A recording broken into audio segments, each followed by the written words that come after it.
네, 미국이 소니 픽처스 영화사 해킹 책임을 물어서 북한을 지목하고 추가로 금융 제재를 가하기로 했습니다. 북한은 미국이 남북 화해 분위기에 방해를 한다면서 강하게 반발하고 있습니다. 실제로 남북 정상회담, 남북 회담에 불똥이 튀지 않을까 하는 우려가 나오고 있습니다. 전문가와 함께 분석해 보겠습니다. 조봉현 IBK 경제연구소 수석 연구위원, 그리고 장용석 서울대 통일평화연구원 선임연구원 두 분 모셨습니다. 어서 오십시오. 네, 안녕하십니까? 안녕하십니까? 자, 연초부터 북미 관계가 급속하게 얼어붙고 있습니다. 김정은 제1비사 신년사에서도 미국을 비난하는 내용이 많았었는데 우선 그 내용부터 들어보고 말씀을 나눠보도록 하겠습니다. 1월 1일에 있었던 김정은 제1비서의 신년사입니다. 미국의 극단적인 대조선 적대시 정책으로 하여 조선 반도에서는 긴장 격화의 악순환이 이어지고 전쟁 위험은 더욱 커졌습니다. 미국과 그 추종 세력들은 우리의 자위적인 핵 억제력을 파괴하고 우리 공화국을 힘으로 압살하려는 기도가 실현될 수 없게 되자 비열한 인권 소동에 매달리고 있습니다. 예. 자, 미국 때문에 한반도 전쟁 위험이 커졌다. 항상 해오는 주장입니다. 이번에는 이 신년사가 나오기가 무섭게 바로 다음 날 미국이 북한 정찰총국, 광업개발공사, 단군무역회사 이 세 곳과 단체죠. 그리고 개인 10명을 제재 대상으로 정했는데요. 우선 조봉현 박사님, 네. 이 행정명령인가요? 이 제재 조치가 어떤 의미가 있는 겁니까? 예, 북한의 어떤 군사적인 위협이라든지 그다음에 이 핵실험이라든지 이렇게 했을 경우에 국제사회에서 북한에 대해서 일종의 제재를 가하는 것입니다. 국제 차원에서 제재를 가하는 것이 있고 미국이 독자적으로 제재를 가하는 것이 있습니다. 이번에는 북한이 행정명령을 통해서 북한에 대해서 금융상의 제재를 가하는 겁니다. 예. 세계 기관을 일단은 언급을 했고요. 그다음에 10명의 이 사람에 대해서 제재를 한다고 했습니다. 이 세계 기관 중에서 하나는 정찰총국이라 해가지고 북한이 총참모부 산하에 대남 대외적으로 공작 활동을 하는 곳입니다. 이번에 이 소니 해킹에 사실은 사이버전 총괄을 하고 있는 그런 기관이고요. 그 다음에 광업개발공사는 북한의 재래식 무기를 거래하는 또 그 회사입니다. 예. 그 다음에 당군무역회사는 방위 기술을 도입하는 기관입니다. 여기에 이 세 개 기관을 일단 지정을 했고 거기에 소속되어 있는 10명에 대해서 제재를 했습니다. 그래서 이것이 실제적으로 북한이 국제사회로부터 어떤 금융상에 좀 타격을 줘가지고 북한이 실제적으로 이런 어떤 이 해킹이라든지 이런 거에 대해서 좀 방지하겠다. 앞으로는 이런 것을 했으면 안 된다. 이런 차원에서 미국이 이번에 바로 아마 제재 조치를 취한 걸로 판단됩니다. 예. 금융 제재 대상이라고 할 수가 있는데 이전에도 이제 계속 여러 가지 제재가 있었지 않습니까? 이게 이제 추가로 조금 더 좀 늘어난 건가요? 예, 과거에도 몇 차례 국제사회나 미국 차원에서 광범위하게 북한에 제재를 취하고 있습니다. 예. 거기에 한 발 더 나아가지고 구체적으로 기관과 인물을 다시 지정을 해가 제재를 가하는 거고요. 예. 이것이 오히려 북한의 사실상 금융상에 좀 이 옥을 재는 그런 어떤 효과는 있을 걸로 판단이 됩니다. 예, 장영석 박사님, 이 제재 대상 가운데에는 이제 개인이 있고 단체가 있는데 개인의 경우에는 이제 대부분 해외에서 활동하는 사람들이란 말이에요. 이 자금줄을 좀 차단해 보겠다 이런 의도라고 봐야 될 건가요? 그렇죠. 해외 이제 자금 차단 의무가 실질적으로 이제 그게 목표가 될 수가 있겠고 그런 점에서 보면 이번에 추가로 제재된 인물들이 대부분 아프리카, 러시아, 이란, 시리아, 중국, 서양 이런 데서 활동하는 그 무역 대표들이거든요. 예. 이렇게 보면 이제 대외 무역 거래를 포함해서 외화 관련된 활동들을 차단하고 억제해 보겠다는 의도가 일단 있는 것 같고요. 예. 그렇지만 사실은 이런 문제를 좀 넘어서서 조금 더 보게 되면 국적이 이번에도 이제 신년사에서도 그런 얘기를 했지만은 원산, 금강산, 관광지구 해외 자본을 유치해서 굉장히 경제를 발전시키고자 지금 경제개발국을 많이 선포하고 하고 있는데 예. 이런 데 대한 간접적인 어떤 제재 효과 외국인들이 투자하기 굉장히 어려운 분위기를 만들어 나가는 거죠. 이런 것들도 같이 좀 복합적으로 생각을 하면서 소위 정부와 당에 대해서 제재를 가하는 이런 목적들이 굉장히 좀 복합적으로 포괄적으로 있지 않겠나 싶은 생각도 듭니다. 예. 자, 이러다 보니 이제 북한이 또 강하게 반발하고 나섰습니다. 북한 입장을 대변하는 제1본 조선인 총연합회 기관지죠. 조선신보가 미국의 제재는 해킹이 북한의 소행이라는 주장을 정당화하기 위한 명분일 뿐이고 실효성이 없다. 이 오늘자 조선신보에서 이렇게 강하게 이제 반발하면서 이런 주장을 폈는데 자, 조 박사님, 네. 실효성이 없다면서 왜 이렇게 또 반발하는 겁니까? 예, 북한 입장에서는 표현에 의하면 네. 실효성이 없는데 미국이 이렇게 이야기하는 것은 해킹의 어떤 이 주범 자체가 북한이다라는 걸 정당화하려는 명분 쌓기다 이렇게 북한이 이야기를 하고 있거든요. 그래서 북한 입장에서는 뭐 실효성이 없다고 이야기하지만 사실상 저는 뭐 미국의 북한에 대한 제재는 여러 가지 측면에서 저는 효과는 있을 것 같다 이렇게 예. 이야기를 하고 있습니다. 특히 지금 이 미국의 제재에 대해서 북한이 또 나오는 것은 남조선 당국은 미국의 제재에 대해서 반대하고 그 다음에 또 뭐 배격해야 된다 이런 또 이야기를 또 북한이 하고 있거든요. 예. 그래서 북한 입장에서는 미국의 어떤 그런 그 제재에 대해서 강하게 반발하면서도 오히려 남북 관계 개선을 통해서 미국에 대해서 실제 제재 자체가 효과가 없다 이런 걸 오히려 보여주기 위한 측면에서 또 남쪽을 이용할 그런 가능성도 있지 않을까 생각이 듭니다. 예. 자, 그렇다면은 실제로 뭐 미국도 기존에 실행되고 있는 대북 제재가 이제 뭐 상당히 있고 거기에서 조금 더 좀 확장된 그런 그 제재라고 한다고 하면은 일단 어떤 실효성보다는 상징성을 좀 염두에 두고 이런 그 연초에 이런 조치를 취한 게 아닐까요? 그렇죠. 미국 입장에서는 자신들의 어떤 기본적인 가치, 자유와 표현의 자유부터 해가지고 기업 활동의 자유라든가 기본적인 가치가 침해가 됐기 때문에 예. 그런 점에서 단호한 대응 의지를 보여주는 측면, 이건 결국 정치적으로 이제 또 상징적으로 취할 수 있는 조치로서의 성격을 지니지 않나 싶은 생각을 해봅니다만은 다른 한편에서 보게 되면 이제 북쪽 입장에서 보게 되면 이게 결국은 그 신년사에도 강조했던 존엄과 이익을 첫 자리에 놓고 최우선적으로 생각하면서 대외 관계를 굉장히 적극적으로 풀어 가보겠다라고 얘기를 했는데 여기에 아주 정면으로 또 브레이크를 걸어버린 거거든요. 예.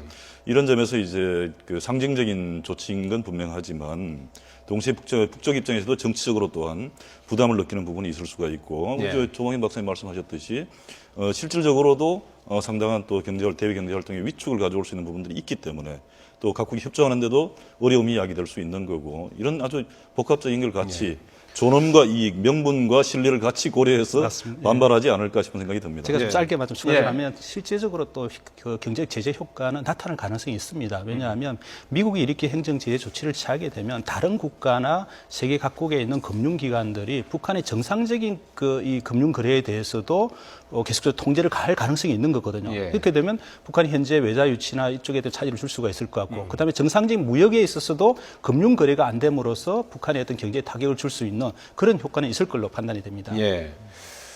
자, 그러다 보니 이번에 어제 나온 그 미국의 대북 제재가 모처럼 만든 또 남북 대화 분위기를 조금 경색시키는 게 아니냐 하는 그런 이제 우려가 나오고 있는데요. 우선 조선신보가 밝힌 내용을 좀 더 살펴보면요. 자, 미국의 제재가 북한의 주장입니다. 민족 화해 기운에 찬물을 끼얹고 남북 대화의 쐐기를 박을 것이다. 또 우리 정부가 화해 의지가 있다면 미국 간섭에 반대할 줄도 알아야 한다. 이렇게 주장을 했습니다. 자, 우리 정부가 외교부를 통해서 그 논평을 냈어요. 우리 정부의 이제 공식 입장이라고 할 수가 있겠는데 미국의 이번 제재는 이제 적절했다. 이렇게 이제 논평을 내지 않았습니까? 네. 우리 정부로서도 이제 고민을 좀 했을 것 같은데요. 뭐 어떻게 보십니까? 정부 입장에서도 기본적으로 이런 식의 어떤 테러에 가까운 뭐 테러라고 규정하진 않았지만 사이버 공격에 대해서는 우리 자국 내 우리 국민들의 이익을 보호하는 차원뿐만 아니라 국제적으로도 이건 뭐 적극적으로 방어하고 보호할 수밖에 없는 입장. 그런 점에서 이제 보편적인 나름대로 가치를 존중하고 이익을 수호하는 의미에서 적절한 조치로 평가를 하지 않았나 생각이 듭니다. 예. 뭐 한미 공조 차원에서 또 협조하는 것도 있을 거고, 예. 뭐 그럼에도 불구하고 또 우리 정부 입장에서는 남북 관계를 풀어나가는데 이 문제가 장애가 될 수 있다는 것도 사실 모르진 않을 것이다. 그래서 북한의 김정은 제1위원장이 신년사에서도 여기저기 찾아다니면서 동족을 모해하는 불순한 청탁 노름을 하지 말아야 된다라고 얘기를 했던 것을 정부도 모르진 않을 겁니다. 그런 점에서 예. 보면 상당한 부담들은 뭐 충분히 가지고 있지 않겠나 싶은 생각을 해보면서도 이 사안 자체가 지니고 있는 어떤 보편적인 가치에 대한 문제라든가 또 한미 공조 차원에서 상당히 어려운 그렇지만 또 뭐 필요한 논평을 낸 것이 아닌가 싶은 생각이 들고요. 어떻게 보십니까? 한미 공조와 남북 관계에서 이게 참 어려운 그런 시기인 것 같은데 말이죠. 예, 뭐 한미 공조, 그다음에 북미 관계도 좋고 남북 관계도 좋으면 좋겠지만 예. 그 대신 북한의 어떤 잘못된 행동 예. 여기에 대해서는 사실은 뭐 단호하게 미국뿐만 아니라 국제사회도 그렇고 단호하게 가야 그게 돼요. 해야 됩니다. 해야 되고 예. 사실은 이번에 미국이 북한에 대해 제재한다고 해서 남북 관계에 대한 이쪽은 좀 별개로 접근을 해야 된다고 보고 있습니다. 그래서 뭐 당연히 북한의 잘못에 대해서는 우리 강하게 이야기를 하는 거고 그다음에 남북 관계 개선 차원에서 이번에 그 대화라든지 교류 협상 이런 쪽은 좀 전향적으로 접근할 그럴 필요가 있지 않을까 생각이 됩니다. 예. 지금 지난달에 통일준비위원회 명의로 사실상 이제 우리 정부가 뭐 1월 중에 대화를 하자 이렇게 이제 제의를 해놓은 상태 아니겠습니까? 우리 정부도 뭐 올해 뭐 경제와 이제 뭐 남북 관계 이런 부분에 이제 방점을 찍고 이제 나아가야 되는데 남북 관계 남북 대화를 지금 이 시점에서 이제 그 확실하게 성사시키려면 어떤 조치들이 좀 필요하다고 보십니까? 예, 북한의 뭐 10년 사이에는 여러 가지 조건들은 내세웠지만 일단 당분간은 우리 정부가 제안했던 당국간 회담이 됐던 그 다음에 고위급 접촉이 이루어질 가능성이 있다고 보고 있습니다. 그래서 예, 우선적으로 있다. 예, 남북 관계에서는 대화를 통해서 풀어 나가야 되고 이 대화의 테이블에 남북 관계 현안 문제들을 다 올려놓고 예. 같이 서로의 인식을 공유하면서 하나씩 풀어 나가는 전략이 필요하거든요. 예. 그런 차원에서는 이번 달 내 뭐 빨라도 그 이번 달 내 아니면 2월 초 정도까지는 남북 간의 좀 대화의 문이 열릴 것으로 생각이 됩니다. 예.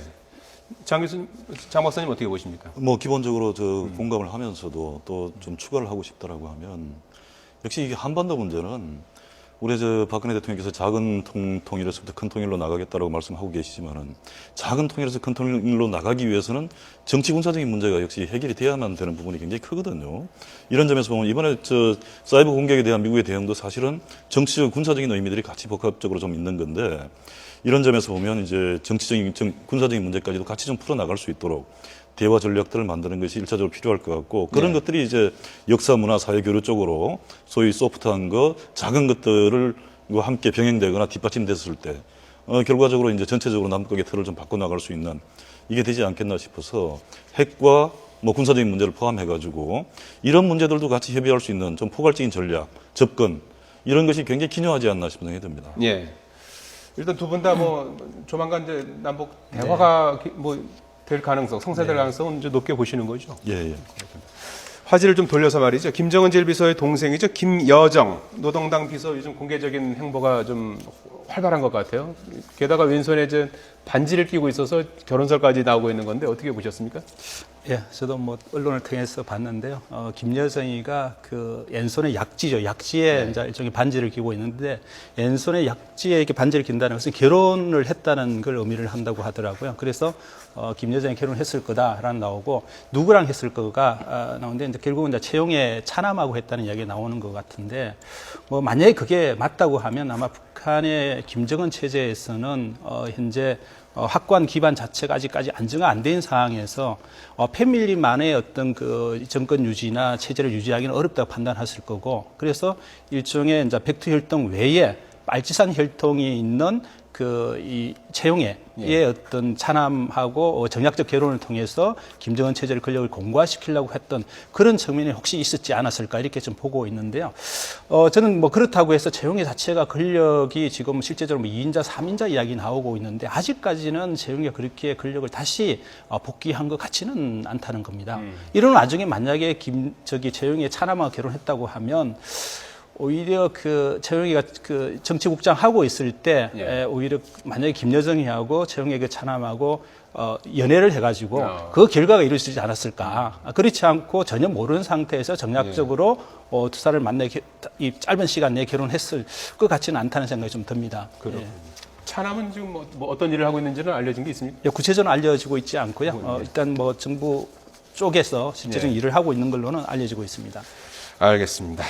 예, 미국의 대북 제재와 관련해서 남북 회담 가능성을 좀 짚어봤습니다. 조봉현 IBK 경제연구소 수석연구위원, 장용석 서울대 통일평화연구원 선임연구원과 말씀 나눠봤습니다. 두 분 고맙습니다. 고맙습니다. 감사합니다.